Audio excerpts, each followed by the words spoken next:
지난 한 주간도 우리를 지키시고 보호하여 주시고 말씀으로 인도해 주신 주님께 감사하고 새로운 한 주에도 우리에게 은혜와 말씀 주시기를 원하며 마음과 뜻을 다해 살아계신 하나님을 예배합시다.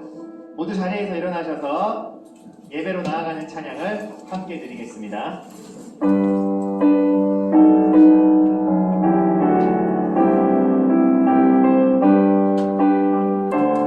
지존하신 주님 이름 앞에 지존하신 주님 이름 앞에 모두 무릎 꿇고 다 경배해 거룩하신 주님 보좌 앞에 엎드려 절하세.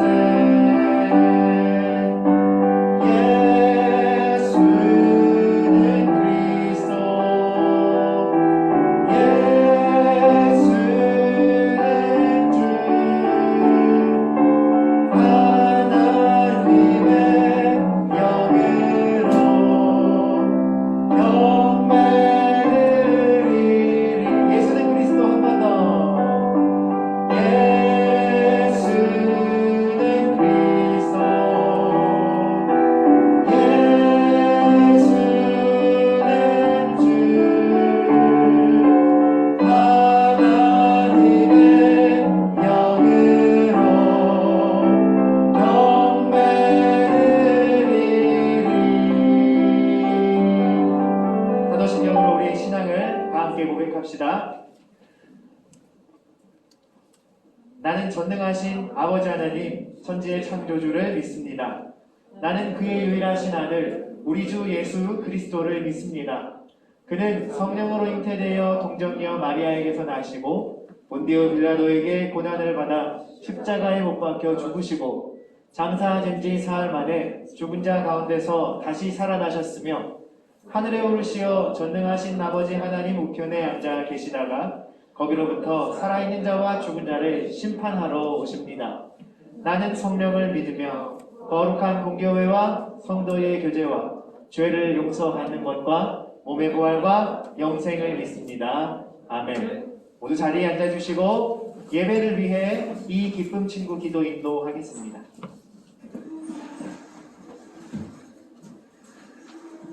하나님 아버지, 지난 한 주도 무사히 잘 보낼 수 있게 해주셔서 감사합니다. 한 주 동안 저희가 말과 행동하면서 잘못한 것이 있다면 모두 용서해 주세요. 이제 새 학기가 시작되었습니다. 새로운 학교, 새로운 선생님, 또 새로운 반 친구들과 함께 이번 2021년도 행복하게 보낼 수 있도록 힘과 지혜를 주세요. 코로나가 빨리 끝나서 어서 마스크를 벗고 평범했던 일상으로 돌아갈 수 있도록 도와주세요.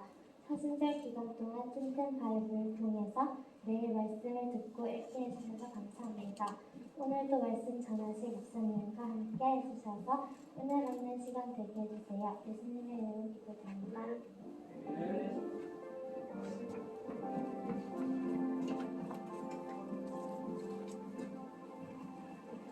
감사합니다. 오늘 우리에게 주신 하나님의 말씀은 신약 누가복음 12장 24절과 24절에서 26절의 말씀입니다. 누가복음 12장 24절에서 26절. 제가 가진 성경 신약 115면입니다. 성경을 가지고 있는 친구들은 말씀을 찾아주시고 없는 친구들은 앞에 있는 화면을 보시면서 앞에 화면을 준비하면 성경책을 가져와도 안 찾더라도 괜찮아요. 괜찮은데 가져오신 분들은 성경책을 찾으시고 앞에 화면을 보실 분들은 화면을 보셔도 좋겠습니다. 모두 자리에서 일어나셔서 살아계신 하나님의 말씀을 한 번 처음부터 끝까지 한 목소리로 읽겠습니다. 시작! 까마귀를 생각하라. 심지도 아니하고 거두지도 아니하며 물방도 없고 창고도 없으되 하나님이 이르시나니 너희는 새보다 얼마나 더 귀하냐. 또 너희 중에 누가 염려함으로 그 키를 한 자라도 더할 수 있느냐. 그런즉 가장 작은 일도 하지 못하면서 어찌 다른 일들을 염려하느냐. 아멘. 자리에 앉겠습니다.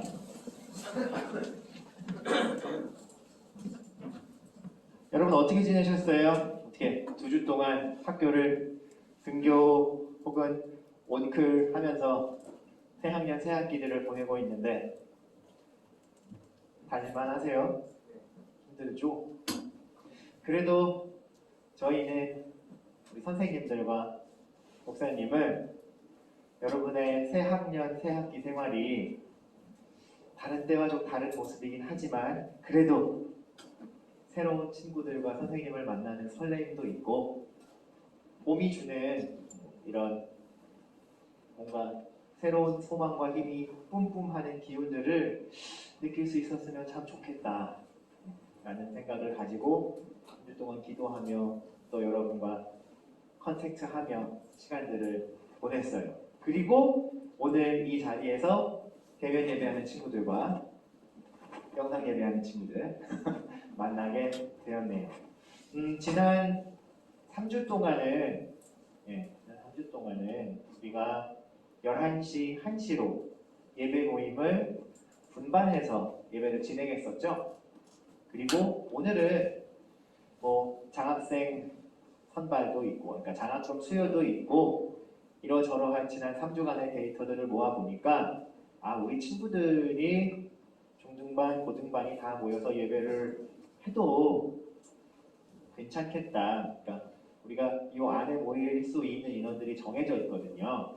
그래서 분반을 했었는데 이 정도 인원들이면 모여서 예배를 하고 그러면 선생님들은 어떻게 하면 좋을까? 선생님들은 저렇게 밖으로 내보내면 되겠다. 그래서 선생님들이 기꺼이 여러분을 위해서 자발적으로 희생에 동참하셨어요. 여러분 뒷자리에 보면 선생님들 앉아 계시거든요. 선생님들 손을 들어주고 계신데 뒤돌아서 선생님들한테 손 한 번씩만 흔들어 주세요. 고생 많으세요들 하고 흔들으라고. 말씀 듣는 시간을 함께 가질 거예요. 오늘은 누가복음 12장의 말씀으로 신경 쓸 일, 신경 끌 일이라는 제목으로 함께 하나님 말씀의 은혜를 살펴보고자 합니다. 복음서 말씀을 계속 찐텐 바이블을 통해서 열심히 읽고 있어요. 물론 참여를 못하는 친구들도 있고 그 시간에 들어오지 못하고 따로 읽는 친구들도 있겠지만 마태복음과 마가복음을 들어본 친구들은 오늘 읽은 이 말씀이 낯설지 않을 거예요. 왜? 지난 2주 동안 적어도 2번은 봤던 말씀들입니다. 예수님께서 왜 이 말씀을 해주셨는지 그리고 어떤 뉘앙스를 해주셨는지도 어느 정도 이해가 됐을 거예요. 그죠? 그래서 제가 오늘은 말씀을 요약적으로 전할 거예요. 여러분 이게 대단한 거예요. 말씀을 요약적으로 전한다는 건 무슨 뜻이에요? 예배가 빨리 끝난다는 거 아니야? 최고 아니야? 설교 시간이 짧아진다는 얘기예요, 여러분. 물론 그렇게 많이 짧아지진 않을 거예요. 딴 얘기 계속 할 거니까. 근데 어쨌든 대단한 거예요, 여러분. 여러분과 설교하는 제가 그리고 선생님들이 이미 이 말씀을 알고 있다는 건 좋은 거예요. 그러니까 찐텐 바이블에 아직 참여하지 못하고 있는 친구들 그 시간에 아예 학원에 있거나 다른 거 해야 돼서 뭐 운동하거나 이래야 돼서 참가 못하시고 막 직장에 계신 선생님들 막 직장을 포기하고 실무를 전폐하고 들어오시라는 얘기가 아니에요. 그런데 할까 말까 고민하고 있는 친구들은 아직 절반 남았으니까 들어오세요. 아셨죠? 자, 예수님께서는 이 말씀을 하나님을 따르려면 어떻게 해야 합니까? 라고 예수님께 묻는 사람들에게 답변을 해주시면서 덧붙여서 이 비유를 해주셨어요. 심지어는 그 당시 이스라엘 사람들이 눈을 떠서 마을을 둘러보기만 하면 보이는 것들. 2021년 부산을 살고 있는 우리한테는 밖에 나가서 눈 뜨고 둘러보기만 하면 제일 많이 보이는 게 뭘까? 뱀이? 그죠? 저는 차 끌고 도로에 나갈 때마다 진짜 좋게 50대씩은 보는 것 같아요, 요새. 거의 다 들에 나는 공중에 나는 새가 이 수준 아니었을까 싶은 거지. 그지? 그리고 또 뭐가 있을까, 여러분? 마스크, 그쵸? 마스크도 있을 거고, 마스크 낀 사람들일 거고, 그죠? 아니 그니까 배민이잖아. 뒷부분 치고 그래 친구야. 아무튼 그 당시 예수님이 굳이 들에 나는 새, 까마귀와 백합, 들에 핀 그냥 꽃, 아무데나 가면 후드로 펴있는 꽃들을 비유로 설명해 주신 이유는 그만큼 흔했기 때문이에요. 그 흔한 자연생물 하나하나가 고민하고 염려하고 내가 오늘 살 길을, 내가 오늘 쌓아야 할 스펙을, 내가 오늘 완수해야 될 공부 양을 걱정하고, 물론 그렇다고 공부하지 말라는 얘기는 아니야, 얘들아. 꼬박꼬박 공부 열심히 잘 하세요. 하지만 중요한 건 그걸 염려하고 못했다고 막 고민을 하고 불평을 하고 좌절을 하고 살아가지 않지만 어느 누구보다 멋지고 어느 누구보다 풍족하고 부유하게 먹이시지 않느냐. 먹이시는 분이 누군데? 하나님이시잖아. 그러면 하물며 당신의 형상대로, 하나님의 형상대로 지으시고 그 코에 직접 생기를 불어넣으시고 각 사람의 고유한 성격과 싸가지와 재능과 인격을 불어넣으시고 각각의 인생들을 계획하신 한 사람 한 사람을 하나님께서 까마귀와 백합화보다 소중히 먹이시고 기르시지 않겠니? 염려하는 걸로는 아무리 그렇잖아. 자, 오늘 저기 기쁨이 누나가, 기쁨이 언니가, 기쁨이 동생이 기도해줬는데 기쁨이 기도 진짜 잘했거든요. 예. 기쁨이가 만만해서 이런 게 절대 아니에요, 여러분. 제가 왜 사랑해서 그러는 거예요. 아무리 키 크고 싶다고 침대에 누워서 고민하고 염려해봐야 1cm도 안 크거든. 그 말이에요, 여러분. 염려하고 고민하는 걸로 너희가 바꿀 수 있는 일이 없다. 맞아요. 키는 그냥 크는 거야. 안 크면 많은 거고. 대신에 키 크고 싶다 해서 키는 게 아니고, 뒤꿈치에다가 살을 찌운다고 키는 게 아니고, 정수리에 살 찌운다고 키는 게 아니고, 규칙적인 생활 습관 유지하고 5대 영양분 맛있게 먹고 운동 적당히 해주고 사운드 바디, 사운드 마인드, 건강한 몸과 마음을 가지면 자고 일어나면 그냥 크는 거야. 자고 일어나면 그냥 체중이 늘듯이, 그지? 오늘 남자친구들 오랜만에 본 친구들 너무 많은데, 형민아 지금 179쯤 되냐 너? 그쯤 되지? 얼추. 아직 180은 아니지? 저 정확하지? 목사님 눈이? 그지? 찬이야 좀 있으면 몸무게 90kg 찍을 것 같다, 그지? 괜찮아? 잘 지내고 있어? 제 눈이 좀 그래요. 네. 사람 몸무게랑 키를 좀 맞출 줄 알아요. 아무튼 여러분, 그런 거예요. 예수님이 하시는 말씀은 그거야. 그래서 사실은 하신 말씀을 종합해서 한마디로, 그러니까 오해의 소지가 약간 있긴 하지만 예수님이 오늘 해주신 말씀을 한마디로 정리하면 좀 신경 좀 끄고 살아. 특히 다른 사람들에게 보이는 부분들, 네가 스스로 난 이게 아니면 절대 만족 못해 라고 하는 부분들, 그거 사실 너희가 할 수 있는 거 없잖아. 하나님이 해주시는 거 아니야? 라고 말씀하시는 거예요. 그래서 이해하기가 어렵진 않아. 받아들이기가 쉽지 않아서 그렇지. 그런데 여러분 보세요. 신경을 꺼야 될 일에 신경을 꺼야, 목사님 말 잘 들어. 신경을 꺼야 될 일에 신경을 꺼야 진짜 신경 쓰며 살아야 할 일들에 신경을 쓸 수 있겠죠. 무슨 말인지 알겠어요? 사람에게는 약간 총량의 법칙 이런 게 있잖아요. 내가 할 수 있는 일이나 혹은 하다못해 내가 너무 노는 게 너무 좋아. 근데 마침 오늘 놀 시간이 이만큼 비었어.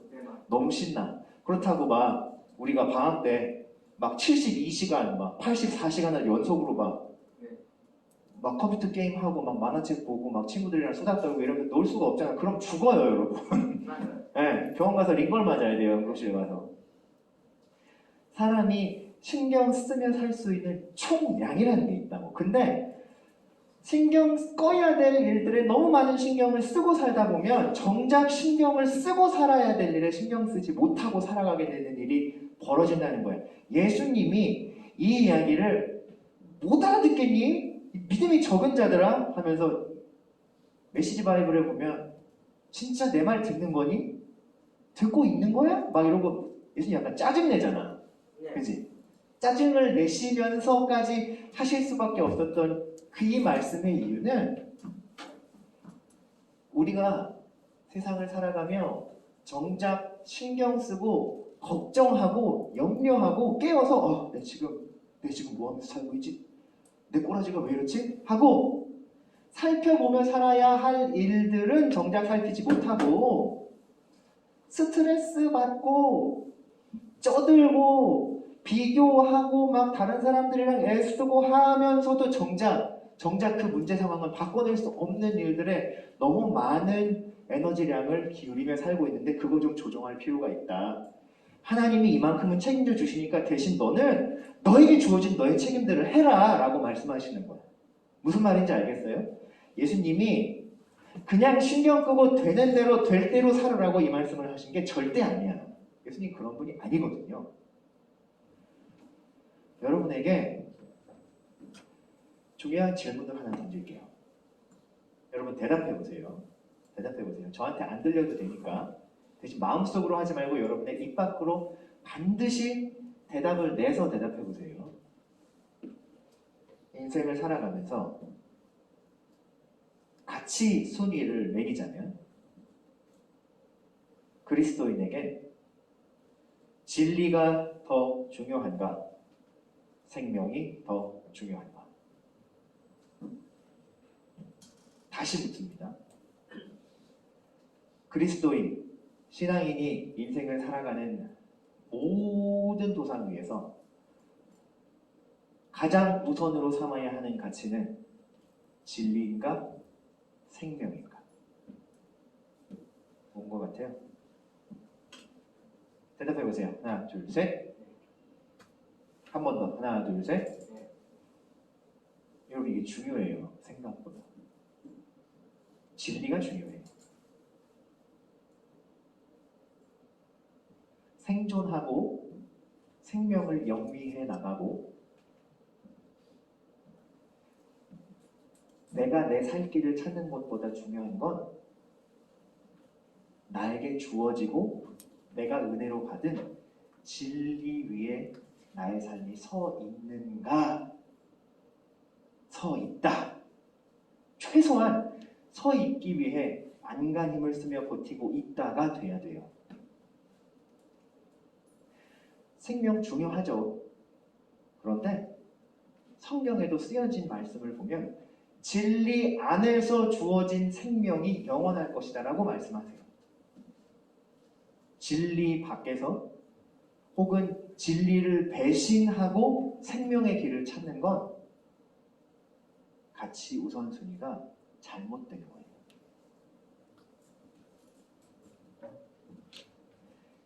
이 가치 기준, 원리적인 가치 기준으로 다시 오늘 예수님이 하신 말씀을 살펴보면 말씀의 내용이 더 분명해질 거예요.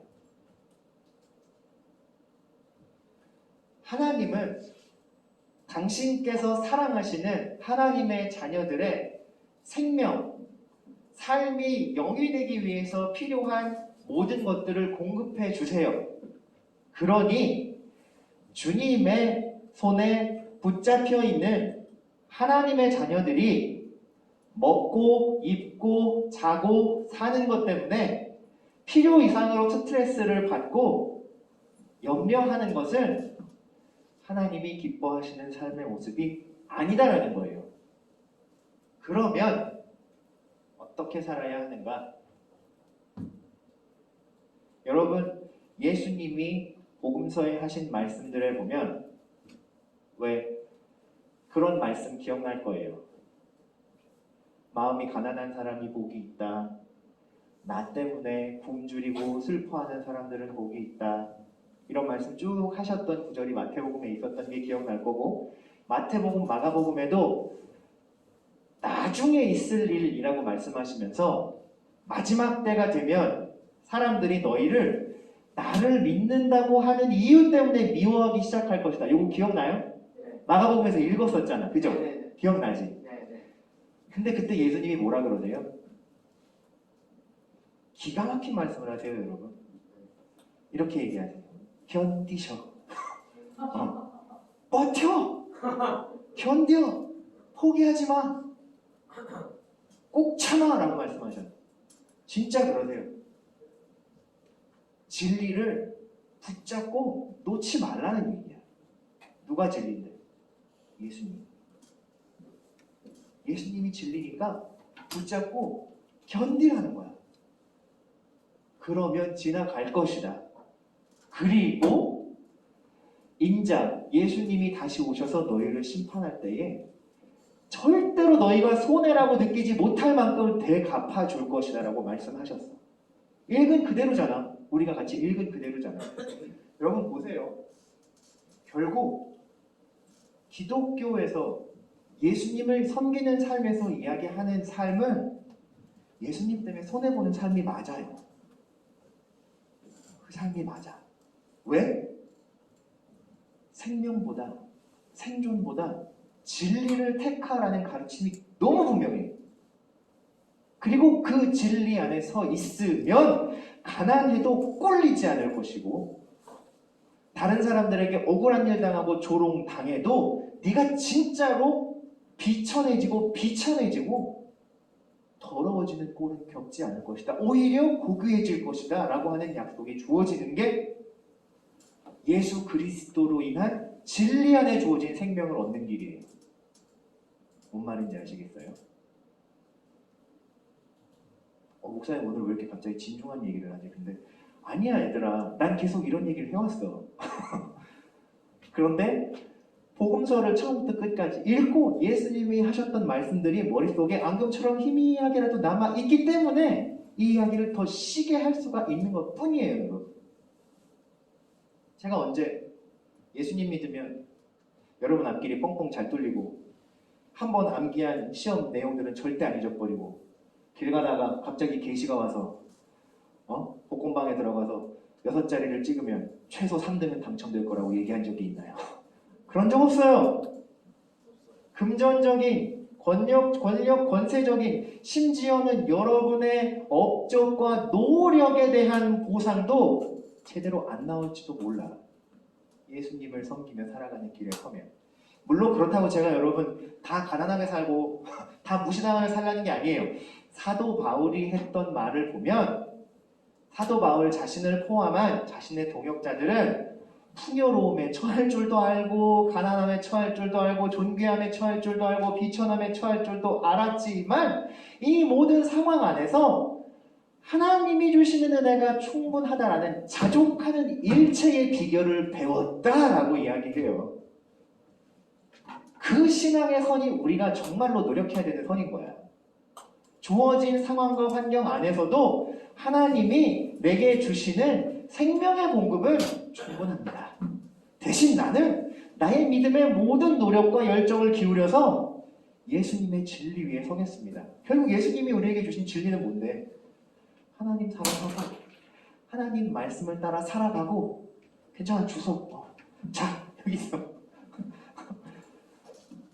말씀을 따라 살아가고 이웃을 사랑하고 이웃을 섬기고 내게 있는 것 이웃들에게 좀 더 베풀고 나는 조금 손해를 보며 살아가더라도 그것으로 인해 예수님의 사랑을 전하며 살아가라. 이게 진리잖아.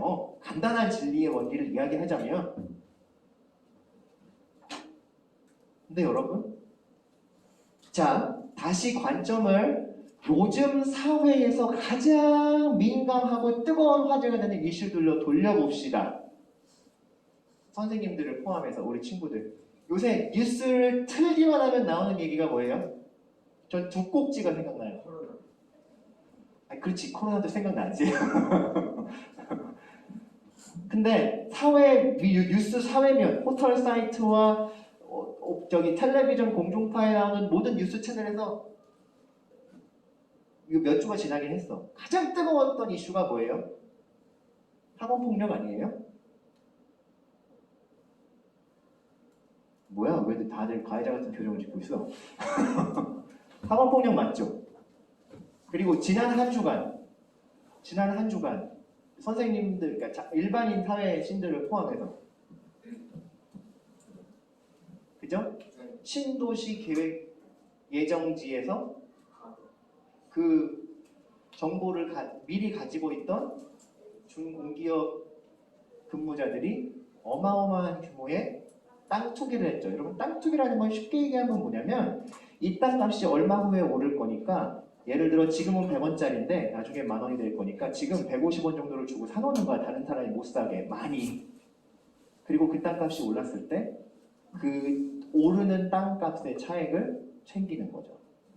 그 정보를 미리 알아내서. 여러분, 진리와 생명의 가치 기준이 모호해지잖아요.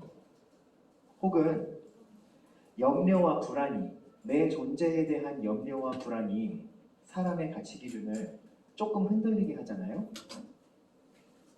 단언컨대 여기 있는 저를 포함해서 모든 사람이 그런 유혹에서 나는 절대 그런 선택하지 않을 거야 라고 확신 있게 말할 수 없을 거예요.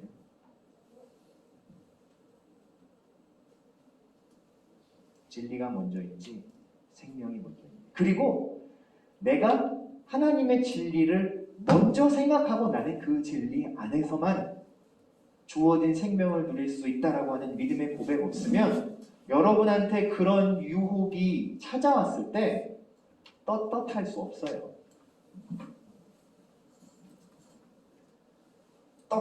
유혹 앞에 떳떳하게 살려면, 예를 들어 누가 여러분 반에서 좀 어눌하고 놀림받을 만한 친구가 있는데 나쁜 놈들이, 나쁜 새끼들이 친구를 막 괴롭혀. 그럴 때 여러분 친구 중에 왜 어중간하게 친한 애들 있잖아. 보면 인사는 하고 이러고 쿨하게 되는 친구들이 와가지고 야, 쟤 진짜 웃겨. 야, 진짜 쟤 이상해. 너도 쟤랑 진짜 어울리지 마. 얘기할 때 진리에 대한 기준 없으면 그냥 어물어물 넘어가야 하는 거야. 그리고 여러분의 행동과 여러분 마음속에서 선 넘는 거. 나중에 커서 누군가 여러분한테 야, 특급 정보 2년 있다가 여기가 땅값이 어마어마하게 오른대. 너 돈 좀 가진 거 있어? 나랑 같이 투자하자. 돈이 없어? 그럴 일이 없어? 이렇게. 내 설교의 기준을 잡아주는 친구야. 그럴 때 근데 그거 안 좋은 짓인 것 같아. 난 안 해도 돼 라고 얘기하려면 야, 왜 안 해? 이건 안 하는 사람이 멍청한 거야. 아니야. 더 멀게 보면 지금 내가 이 짓을 하는 게 더 후회할 일이야 라고 딱 말할 수 있으려면 떳떳한 너의 기준이 있어야 돼. 하늘의 기준이 있어야 된다. 저 SNS 잘 안 하거든요. 근데 이번 주간에 요 두 가지 일과 좀 관련돼서 제가 팔로잉하는 제 패친, 패친 너무 오랜만이다. 요새 하도 인스타로 넘어가지고. 그래도 녀석들아 몇 년 전까지는 태국이 먹어줬었어요. 제 패친 한 분이 포스팅을 남겼는데 좀 많이 인상적이었어. 읽어줄 테니까 들어봐.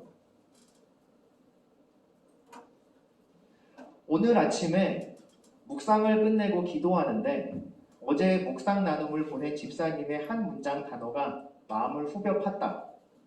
이제 정신승리, 인너피스는 싫어요. 진짜로 망하고 흥하는 거 보게 해주세요. 이 한마디에 이렇게 기도가 쏟아졌다. 외제차 타고 우리 아파트에 투기하러 2년 살러 온 사람들 다 망해라. 기도하고 나면 뚜벅이로 영업하는 집사님 생각나서 울고, 아파트 평수 쪽에서 부모님 임대 보증금 만들어준 성도님 생각나 울고, 임대 아파트 들어갔다고 자기가 타던 고물차도 팔고 정직하게 살려는 집사님 생각나서 운다. 투기한 LH 직원들 다 망해라. 기도하고 나면 불이 나게 퇴근해서 육아로 씨름하는 고집사님 보이고 벌써 3달이나 집에 들어가지 못하는 동부구치소 근무하시는 신집사님 생각나서 울었네. 예쁜 자녀들을 3달째 줌으로만 보고 있는 집사님 생각이 나서 돈 없다고 무시하고 돈으로 사람 레벨 나누는 사람들 다 망해라. 기도하고 나면 자식 유학 보내고 나서 편의점에서 알바하시는 여집사님 생각나서 울었네. 하루에 몇 시간 일하는지 가늠하기도 어려워서 점장이 일을 그렇게 시킨다는데 물건 사러 오는 젊은 사람들이 아줌마 계산 못한다고 얼마나 무시를 하는지 점점점. 아동학대하는 자들 다 망해라. 맡은 아이들 한 명이라도 잘 키워보려고 애쓰는 우리 교회 학교 선생님들 생각나서 조는 애들 깨워 떡볶이 사주고 놀아도 주고 몰래 집에 가서 형편을 살피기도 하고 묵묵히 일하는 선생님, 집사님들 생각나 또 울었네. 음식 가지고 장난하는 인간들 다 망해라. 기도하면 쎄 빠지게 전국 다니며 좋은 물건 찾고 천연으로 조미료 내서 정성스럽게 음식 만드는 사장님 집사님 생각나서 울고 귀양하여서 배우고 노력해 기름 짜며 사는 집사님 생각나서 또 울었네. 돈만 밝히는 교회 관계자들 다 망해라. 기도하다 보면 담임 전도사가 되어 뇌출혈로 쓰러진 아버지 목사님 유업 있다가 버티지 못하고 문 닫는 전도사님 생각나서 울고 교회 돈을 마음대로 사용한 교인 때문에 교회를 2번이나 옮긴 목사님 생각나서 울고 교회는 가난한데 교회 팔아 부자된 인간들 생각나서 또 울었네. 망했으면 좋겠는 사람 너무 많은데 다 승승장구한다. 비나이다 비나이다 다 망하게 해주세요. 제가 이 기도문을 보면서 만감이 교차했어요, 여러분. 첫 번째로 든 생각은 이런 기도도 할 수 있구나였고, 두 번째로 든 생각은 이 기도는 아무나 못하는 기도다라는 생각이 들었어요. 이해가 되세요, 여러분? 겉으로 보면 세상 멀쩡히 잘 돌아가잖아. 경제지수 막 올라가고 코로나 K 방역 극복 잘하고 있고 학생들 똑똑해지고 애들 키 크고 그렇잖아요. 근데 진리를 따르는 사람의 눈으로 보니까 너무 억울하고 너무 답답하고 그 진리를 따르며 살아가는 사람들이 무시당하고 고난받는 일들이 너무 많은 거야. 그래서 이 목사님이 울분에 차서 마음을 많이 삭힌 채로 그래도 이렇게 삐죽삐죽한 글을 쓰신 거야. 더 놀라운 거 뭔지 알아? 이 목사님은 경기도 분당의 아주 작은 동네에서 진짜 작은 시골 교회를 목회하고 계셔. 근데 20여 년 전에 사모님이 원인 모를 병으로 쓰러지셨어. 식물인간이 되셨네. 자녀들은 하나, 둘, 셋.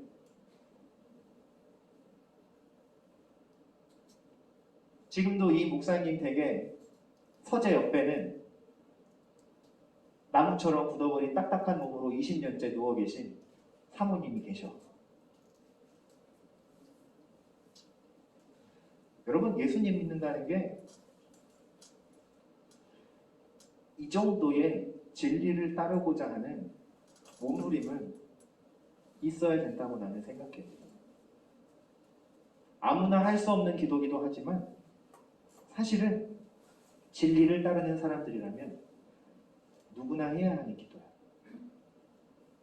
그리고 만약 여러분 마음속에 지금 마음이 뜨거워지거나 성령 하나님께서 부끄러워하는 마음을 혹은 여기에 공감하는 마음을 주신다면 이런 마음도 가질 수 있었으면 좋겠어. 하나님, 저도 이 기도를 드린 목사님이 눈물 흘리며 위해서 기도해 줄 수 있는 삶을 사는 누군가가 되고 싶어요. 진리를 위해서 살다가 다른 사람들에게 뒤처지기도 하고 다른 사람들 때문에 손해를 보기도 하고 무시를 당하더라도 하나님을 바라보고 하나님께서 이 모든 삶을 이 세상을 통치하실 것을 믿는 사람들이 눈물 흘리며 나를 위해 기도해 줄 수 있는 삶, 나도 하나님으로 인해 만족할 수 있는 삶을 살아가는 자녀가 되고 싶어요. 이게 우리가 신경 쓰며 살아가야 될 삶이에요, 여러분. 신경 꺼야 할 일이 있고, 약간 흥분했어. 신경 쓰며 살아야 할 일이 있어요. 제대로 신경 쓰며 살아야 할 일들. 진리를 따르고 그 진리 때문에 고난받더라도 예수님이 약속했잖아. 손해보는 거 절대 아니게 해주겠다고. 내가 돌아오면, 하나님 나라가 돌아오면 너희는 그 눈물과 그 손해 다 보상받을 거라고. 그 약속을 믿고 신경 꺼야 할 일들은 적당히 신경 끄시고 정말 신경 쓰며 살아야 할 여러분의 오늘과 여러분의 내일을 그분께 맡기는 저와 여러분이 되기를 바랍니다. 기도하겠습니다. 사랑해 주님, 우리는 연약합니다.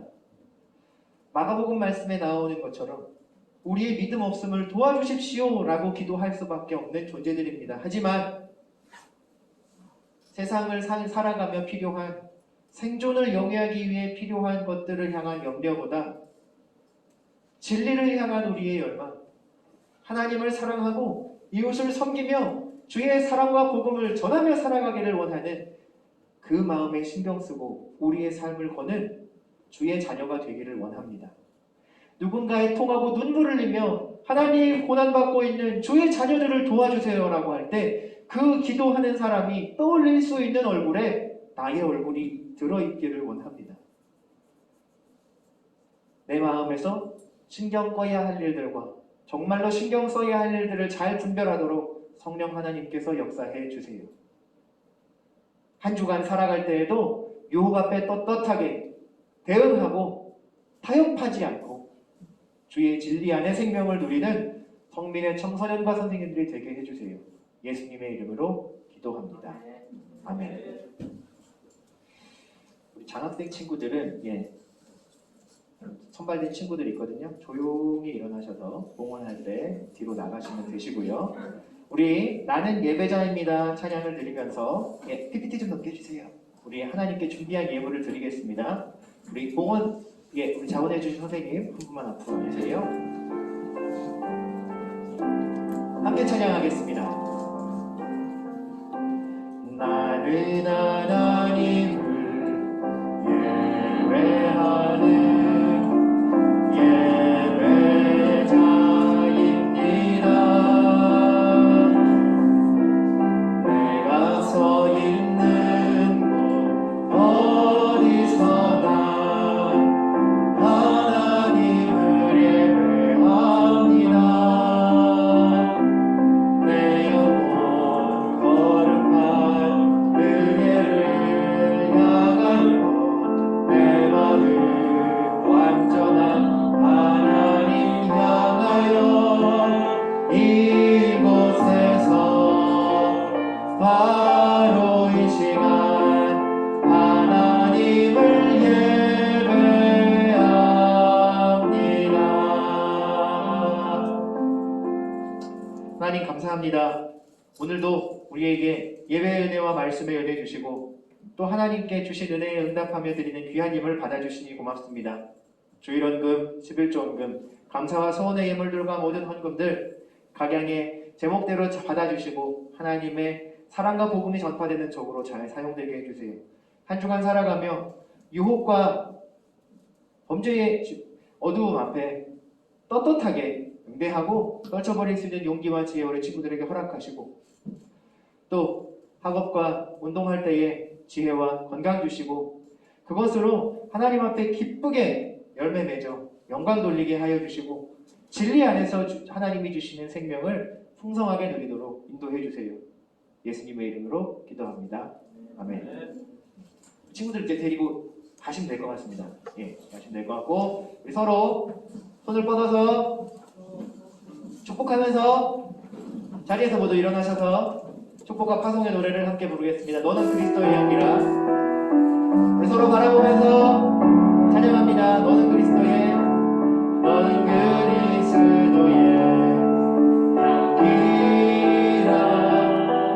너는 그리스도의 향기라. 하나님 앞에서 그리스도의 향기 너를 통해 생명이 흘러가니 너를 통해 사랑이 흘러가니. 주 예수 그리스도의 은혜와 하나님의 사랑과 성령의 교통하심이 진리 안에서 얻는 생명을 풍성하게 드리며 손해보고 무시당하더라도 하나님이 주시는 믿음, 예수 그리스도를 향한 생명의 진리를 놓치지 않고 유혹 앞에 굴복하지 않고 떳떳이 살아가며 주 앞에 서는 그날까지 믿음을 포기하지 않기 원하는 사랑하는 성민 청소년들과 선생님들 머리 위에 이제와 영원토록 함께 계실지어다. 아멘. 네, 예배 모임 마쳤습니다. 자리에 앉아주시고요. 명원이 자리에서 잠깐 일어나 주실래요? 여러분 박수 한번 주세요. 명원이가 오늘로 4주째 우리 교회에 출석해서 등반했습니다. 우리 패밀리가 됐어요. 선물 좀 드릴게요.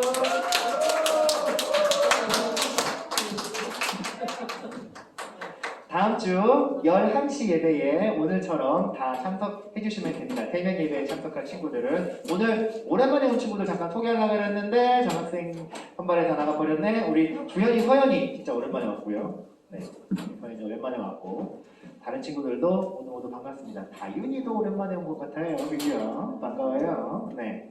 자, 다음 주에도 11시 한 번 연합 예배로 드리니까요. 대면 예배 온 친구들은 잘 오시고 영상 예배하는 친구들 건강하시고 우리 한 주 동안 생활 잘하고 다음 주에 만나요. 안녕히 가세요.